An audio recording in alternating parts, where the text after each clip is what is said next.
Welcome to Cohesive Friendship Unit. My name is Chris. I am here with Jeremy. What is up? And Brian. What's going on? We're all in a great mood today, right? I'm actually in a pretty good mood. Yeah. Well, the Sony diehards out there might not be in such a great mood because Sony will not be at E3 for the second year in a row. What's interesting about this year, I think last year was a little bit forgivable. Of course, we're going to talk all about it. But this year is the year of not one console launch, not two console launches, but maybe even three if you count Nintendo in. They might have a new console this year, but definitely two console launches, including their own.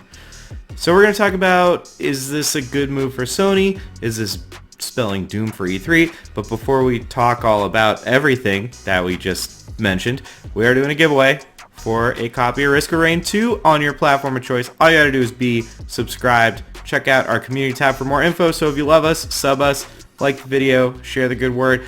All right, guys, Sony is not at E3. And that's it. Well, so I'm looking at this from the 50,000 foot view. When we did the E3 video, wasn't like either you or Jake was like, "This is the last E3." Yes. Like, so what is changing about E3 in a nutshell? So E3 2020 is going to be much more heavily, quote, influencer based. So instead of it being a traditional, or this is, I think, how they plan on hoping it goes. Instead of it, because you think E3 used to be a convention for, like, you know, way back. It used to be press only, not open to the public, just doing basically boring presentations, and that slowly opened up to being open to the public, and the presentations were open to the public, and now it's very influencer focused, where they're going to try to pull in a bunch of influencers, like, you know, YouTubers like Cohesive Friendship Unit. I don't know if you've heard of them. No, we're not. We'll be there. Well, we influence something. Right? Yeah, we influence each other. We move the needle. But yeah, that's the idea, is that it's going to be more influencer based and getting those, you know, for the gram posts, those TikTok videos, those, instead of having pressers. So they're embracing the internet bullshit. Like, yeah, but in a bad way, I guess, if you want to call it that. Like the bad side of it. Yeah. It sounds almost like it's becoming more of a convention and less of an expo. Like it's losing almost entirely any sort of press function, and it's just kind of a place for video game fans to get together and like hang out. That will have some new games or unreleased games, you know. Yeah. Yeah, with some like hot, you know, attractions and, you know, internet celebrities like to get signatures from. Yeah, like us. Yeah. Well, I don't really know what the surprises over, like, this has kind of been the trend, hasn't it? Going away from Triple E, E3. Triple E. Yeah, I see this as like a split. There's two parts of this. There's two sides of this coin. There's one, Sony choosing not to be there, and that's the one that's more interesting to me. But like, Nintendo's been doing their own thing for a long time. Yeah, but they still have a booth at E3, and they run their presentation during E3. The presentation's just streamed to everyone. So that's the question, right? Is Sony... My guess is that Sony's doing this so that they can have their own moment, where E3 is just a whole bunch of everything. Sony wants to say, no, this is PlayStation week. This is time for us. That's my thought on it. Well, they're kind of following Nintendo's lead on that, right? Well, but so last year they said they weren't going to be at E3, and not only did they not have a booth, but they had a Death Stranding trailer. That was really it. I think if they were following Nintendo's footprint, it would be like, here's a streaming thing, like we're going to stream to you what the PS5 is, and then you can play it at E3. That doesn't seem to be the case. I think in the broad sense of, as you originally stated, like the Nintendo Direct is clearly, the design is that Nintendo doesn't have to share the stage with anyone. It's its own kind of press event. And I think, as you said, Sony wants that same sort of treatment. And it's direct to consumer. Yeah.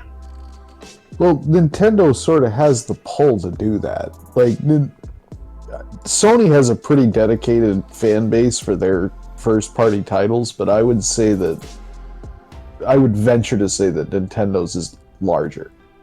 That you're going to get more people that buy a Switch to play Zelda versus, Sony to play Metal Gear. Or a PlayStation to play Metal Gear. Like, it's...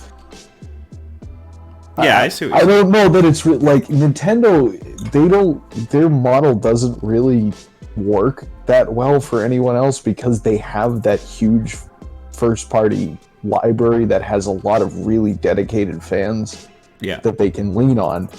And it's like, so Nintendo came out with the Wii and everybody was crazy for that, and they did it right, but then Sony had that thing where like the controller was motion sensitive and Xbox had all the Kinect bullshit and all that other stuff that was effectively trying to come up with something that would kind of jump on the success of the Wii. Like, Nintendo is doing their own thing. Like, they can do the weird off-the-wall shot and make it work, and if it doesn't work, i.e. the Wii U, they're still going to sell it because there's going to be fans that want to buy that console to play the latest title in whatever their favorite franchise is. And, Sony and Microsoft, they're more of a broad base appeal. Like, especially Xbox doesn't really have the library that Sony or Nintendo have, and they kind of need to, even if this is a media event, they need the media coverage. Yeah, so I think they're thinking this is wise for Sony.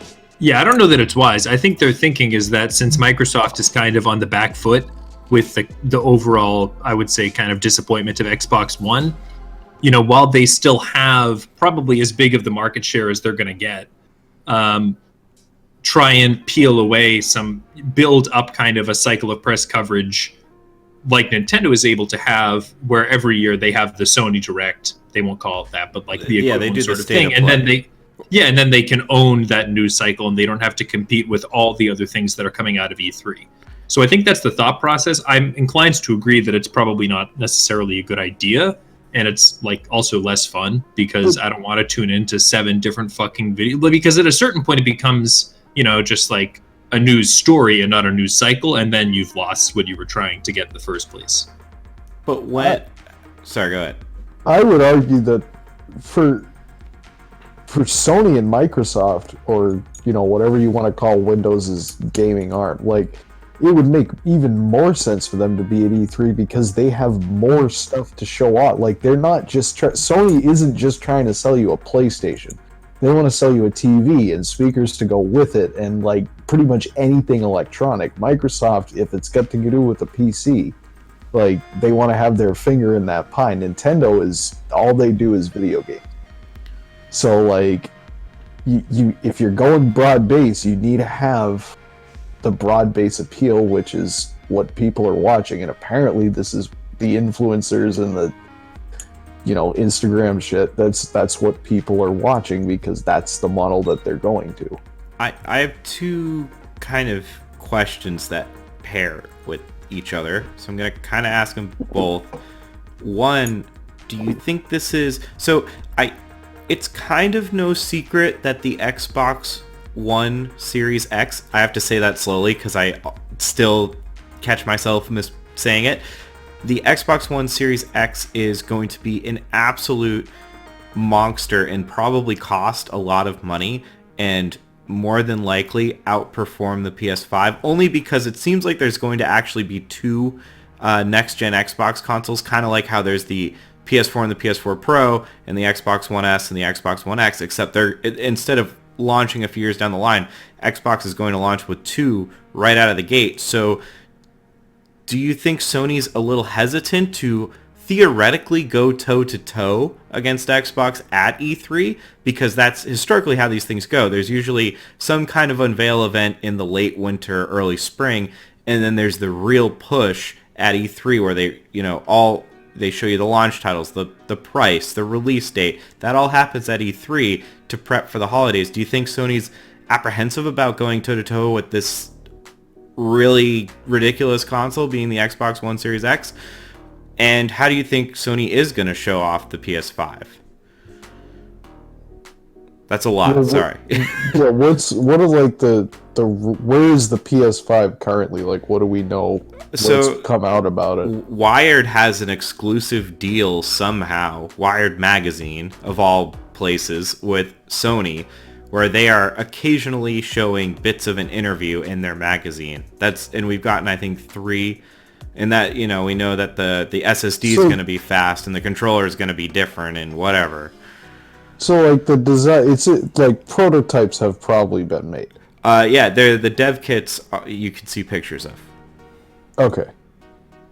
So, like, yeah, I mean, we're talking E3 next year. If they go, which it doesn't, they're this year. Yeah. So, yeah. I mean, yeah. Sorry, early January, mid-January. Shit. You're running out of time for that excuse. Yeah. But if I can see it, like if the dev kit's already out, like they're getting ready to launch, but they've pretty much said they're not going, right? Yeah. So are they apprehensive to go toe to toe with Microsoft, or like do they just want their own stage? I think it's they're trying to make their own spot. They're just doing their own thing. The problem with that is it makes it look like, oh, we don't want to show up to E3 with what we got, so we're just going to declare our own contest and declare ourselves the winner of it, and we're going to do our own thing over here. Like, it makes you look like a quitter. You can't. If Microsoft is going to be there, you're trying to beat Microsoft, you also have to be there. That's kind of how it works. Even if you don't want to be there, you kind of also have to be there. And I think that's kind of what happened last year at E3. Like, Microsoft didn't kill it by any... They had a good showing. They didn't blow... But they showed up, exactly. But do you think that was to their... I mean, they were in such a poor position that if they hadn't shown up, then it would have looked like... I think the issue is that if they don't go and then they don't have much to show at their own presser, then... yes, it'll look like they were afraid to compete with Xbox's, reveal and their press kit. But if they come, at their presser and they have something substantial, then I think it's fine in terms of optics. I'm not sure if they're... It's hard to know if they're nervous or not because I have no fucking clue what they're going to put out there at their Let's Play or whatever the fuck it's called. State of Play. Yeah. Yeah. But isn't kind of the best effect that you can get out of that just looking pretentious? Even if they come out with something, but they can afford to look pretentious. The hubris. Right, but if you have something that's that great, why not just go where everybody else is? Yeah. Show it to them there. If it's really that great, just show up. Why do you have to go do your own thing? Because you can. And I mean, to be fair, they can, but I don't know. And if you're going to make the argument that they want to be more direct to consumer as opposed to an expo, we already kind of made the case that E3 is shifted in that direction. You buy tickets and you show up. They could have a booth with these running and do like we already said, they could do exactly what Nintendo did and have a direct of sorts followed immediately by the show floor opening, and you get to touch it, and the press gets to be there also. But then you're mixed up with everyone is I think the flip side of that. But it's a new console. It is. They don't give a fuck about being direct to consumer. It's a brand and business decision. I think it's just that they want to be seen as co-equal to Nintendo, as the major at home HD electronic entertainment. I think they're looking to separate themselves from Microsoft as an entity, so that it's not a conversation about Sony and Xbox. They want they want to own that brand. They want to be the console. You know what I mean? And I think that's fundamentally just what it's about. So we've tiptoed around this. I want to just close out with this. We have actually, I think we've made a whole video on it, or part of a video. Is E3 in what's up with E3? I don't really know how else to say it. The flows of advertising, that's fundamentally what a trade show is. You're trying to show off your shit, And the people that organize E3 have decided that the best way for the people that are coming, i.e. paying them money to display their shit at this show, the best way to get that out is to just let everybody in and to see the shit. So, like, that's just how it is. Things like this change. It's not... The internet is... If you want to market electronics, you have to be in tune with the internet. And what people are looking to for opinion, who people are looking to for opinions on stuff. And, you know, nowadays that's some guy in his mom's basement. But, you know, he's got 5 million followers, so people are going to listen to him. You got to let, if you want to get your stuff out, that's the type of guy you let in. Yeah. He's not an industry professional, but, you know, his voice is heard by people, and it influences their decisions. Influencer, right? Hell yeah. It's such a stupid fucking title. It is very like, it's very like boomers trying to make sense of everything happening around them. I mean, I'm okay with it fading into the background in the sense that I think it will take a lot of those announcements that hundreds of announcements that happen in about a 5-day period and spread it out a little bit. They still want to be within that 6 months before the holidays, but I think it'll let things breathe a little bit more. And yeah, the things like I'm gonna miss the big spectacle of it, like where the orchestra shows up and plays the trailer music while, you know, Keanu Reeves gets on stage or whatever. But that's already kind of happened. Like there's other things for that now. Like we have the Game Awards and a few other things, so it'll be okay. It'll be okay. All things die. It's not. I think it'll become, like, as we were saying in the very beginning, I think it's going to pivot increasingly to being like a convention. Like, it's going to be more and more oriented towards the people who are physically there, especially if, you know, Sony continues to not participate. And then I think Xbox will probably could very well pull out as well. And then, you know, I think it'll just become a bit of a different thing. Maybe even a more fun thing to go see live. Yeah. All right. Well, I mean, that's all for me, unless you guys have anything else to add. No. All right. I'm Gucci. Well, what should our Sony fanboys be doing right about now, Brian? Well, you know, if you're not wringing your hands over any of this electronic stuff and you're just happy that your Westinghouse Type 284 unit switch still works after 100 plus years, go ahead and hammer your thoughts on that down in the word box there. And like Chris said at the beginning of the video, we are giving away a copy of Risk of Rain 2 on your choice of platform. So, you know, we've talked about this game a ton. If you haven't gotten it and you want it, go ahead and click that subscribe button, because if you watch this far, you probably like what we got here, and we do have a veritable shit ton more like this here on the Cohesive Friendship Unit channel. And smoke them if you got them, guys. That's all for me tonight, Chris. All right. Thank you, Brian. Catch you guys next time.